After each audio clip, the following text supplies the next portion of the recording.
Oops. A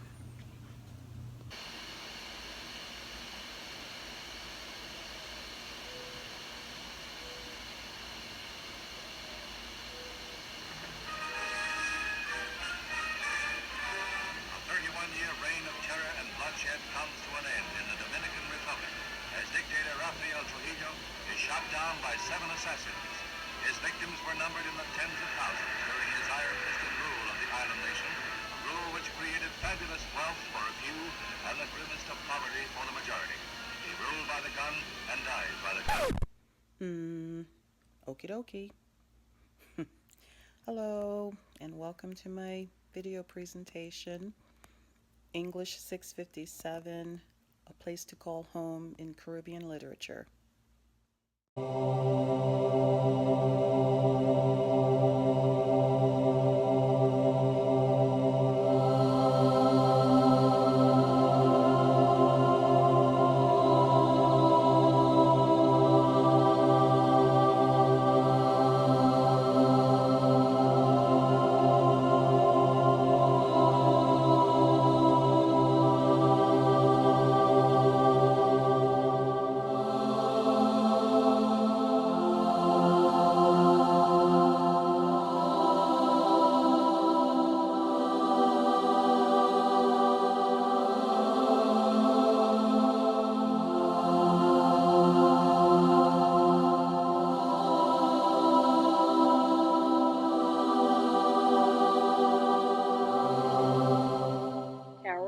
Davies and Elaine Savory Fido are.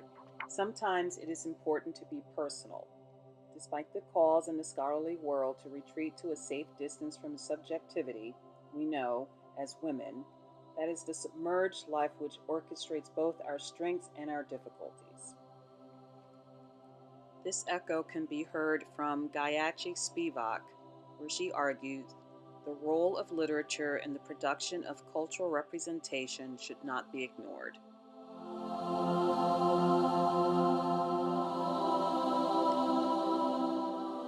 I have learned so much this semester, and this will always be a resonating experience for me. And in full Technicolor, I have breathed all of the haunting memories in, and I have truly suffocated. I so wish I could share all of my reading experiences from this course, but to me, that would take a lifetime. And for these brilliant Caribbean women writers, it has already taken a lifetime just to be heard and not to be silenced by simply raising their words. This is their war cry, and their cry is very loud. And the message that they're spreading is that Caribbean literature should not be ignored, but it has been. But why? Is it perhaps that, like my fellow classmates suggest, that it is like a wound that people stare at, but nothing is being done to treat it? But I now understand, and I get what Caribbean literature means to me. It is truly about a place to call home, and how one makes of it. Everybody will have a different definition, yet it is very personal and very complex. Haitian art, Haitian immigrant art in America, did they try to do different things? Did they have different obligations? Well, I think ultimately all artists want the freedom to create without ideological restrictions, and all art, whether it was art created by immigrants or art created by people who were native to both Haiti and the United States, had that, at least that quest, that sense of wanting that freedom. What are some of those, as you look back on your professional career, on the trajectory of that career, what do you think are the most pivotal moments?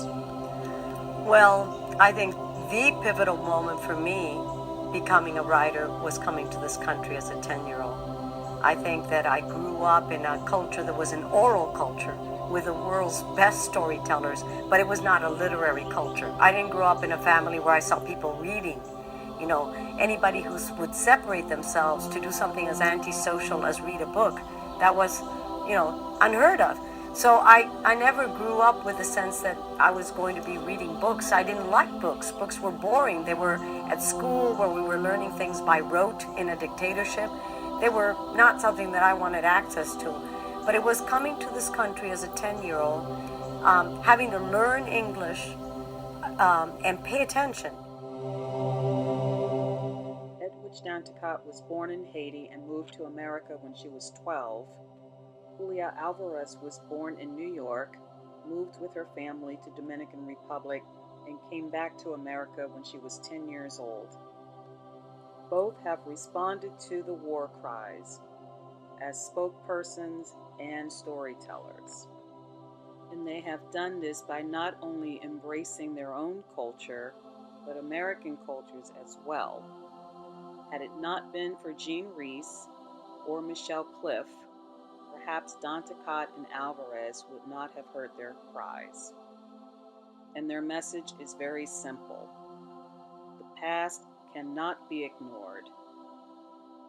And the way that they wrote their stories with imagination and being creative, it was important to them to historically retell their stories and to inform readers that the experience with Caribbean literature should never be forgotten.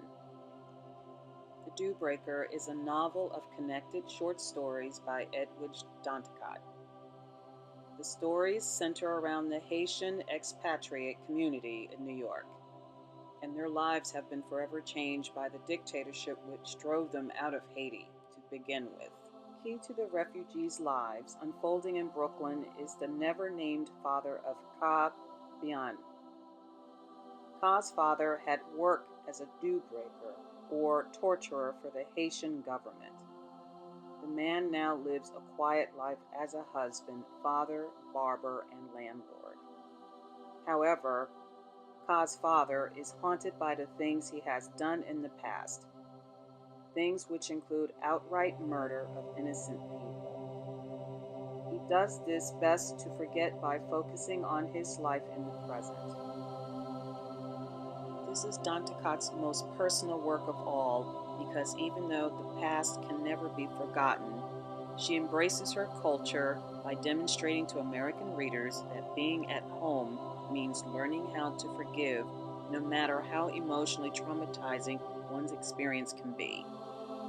And she does this by structuring her novel into short stories, by creating and personalizing her characters, threading them together by a common cause, through Ka's father. In my opinion, I like to say that, as Danticat argues, that life is a pendulum that swings between forgiveness and regret. In other words, as Anne, Ka's mother, explains, forgiveness is knowing your place at home. I think this is more than about Anne's forgiveness towards her husband. I believe that Danticat has purposely drawn readers to sympathize with her husband. In other words, not only he was a murderer, he was also a victim. And I think this is why readers sympathize with Ka's father and his struggling to accept the past as the past.